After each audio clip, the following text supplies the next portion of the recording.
उसके संबंध में आयोजित इस प्रेस कॉन्फ्रेंस में आप सबका स्वागत है। आज का पहला एजेंडा अनुसूचित जाति एवं अनुसूचित जनजाति कल्याण विभाग का था, जिसके अंतर्गत अजावनी द्वारा राष्ट्रीय सफाई कर्मचारी वित्त एवं विकास निगम नई दिल्ली को 21 करोड़ 95 लाख रुपए जो उनके द्वारा पूर्व में ऋण के रूप में दिया गया था, उसके एक मुश्त सेटलमेंट हेतु देने की स्वीकृति दी गई। ये वन टाइम सेटलमेंट है।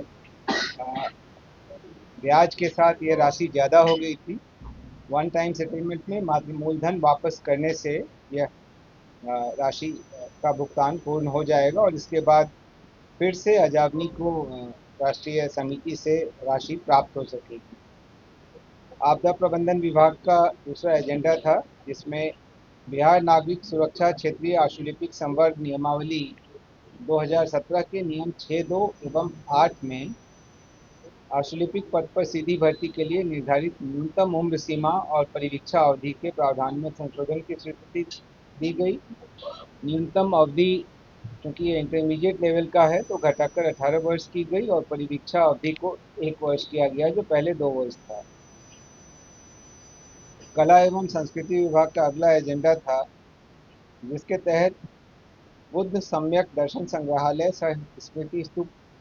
के प्रॉपर संचालन के लिए एक समिति के गठन एवं इसके सोसाइटीज निबंधन अधिनियम के तहत रजिस्ट्रेशन की स्वीकृति दी गई। खान एवं भूतत्व विभाग का अगला एजेंडा था, जिसमें वर्ष 2026 में राज्य के 5 प्रमुख नदियों सोन, किऊल, फल्गु, मोरहर एवं चानन नदी का पुनर्भरण अध्ययन, यानी बालू जो उसमें फिर से बढ़ता है उसकी स्टडी हेतु नामांकन के आधार पर CMPDI से कराने के लिए 2,32,69,600 की स्वीकृति दी गई। खान एवं भूतत्व विभाग का ही अगला एजेंडा था, जिसमें राज्य अंतर्गत अनुमोदित जिला सर्वेक्षण प्रतिवेदन में चिन्हित पत्थर भूखंडों की ई नीलामी से पूर्व खनन योजना तैयार कराने तथा पर्यावरणीय स्वीकृति एनवायरमेंटल क्लियरेंस प्राप्त करने हेतु बिहार राज्य खनन निगम लिमिटेड को एजेंसी नामित किए जाने की स्वीकृति दी गई।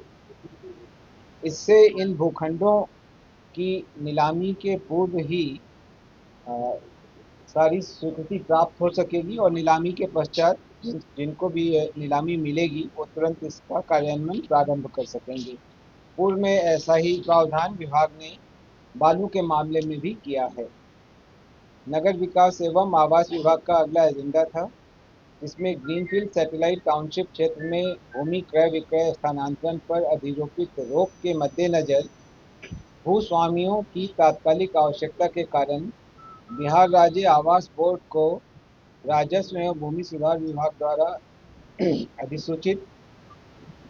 बिहार रैयती भूमि क्रय नीति 2026 के तहत भूमि के क्रय के लिए अधिकृत करने, सरकारी प्राधिकार को भू अर्जन तथा राज्य निवेश प्रोत्साहन परिषद द्वारा अनुमोदित निवेश परियोजना हेतु संबंधित निवेशक को भूमि क्रय एवं लीज करने की अनुमति प्रदान करने की स्वीकृति दी गई। इसमें ये चूंकि अभी जो रोक लग गई थी, इसके कारण कई सारे लोगों को जिनको भूमि विक्रय करने की आवश्यकता थी, अभी सरकार ने यह प्रावधान किया है कि इसको बिहार राज्य आवास बोर्ड इनसे सीधे खरीद सकेगा। आप अवगत हैं कि कुछ दिनों पहले ही बिहार रैयती भूमि क्रय नीति 2026 की स्वीकृति दी गई।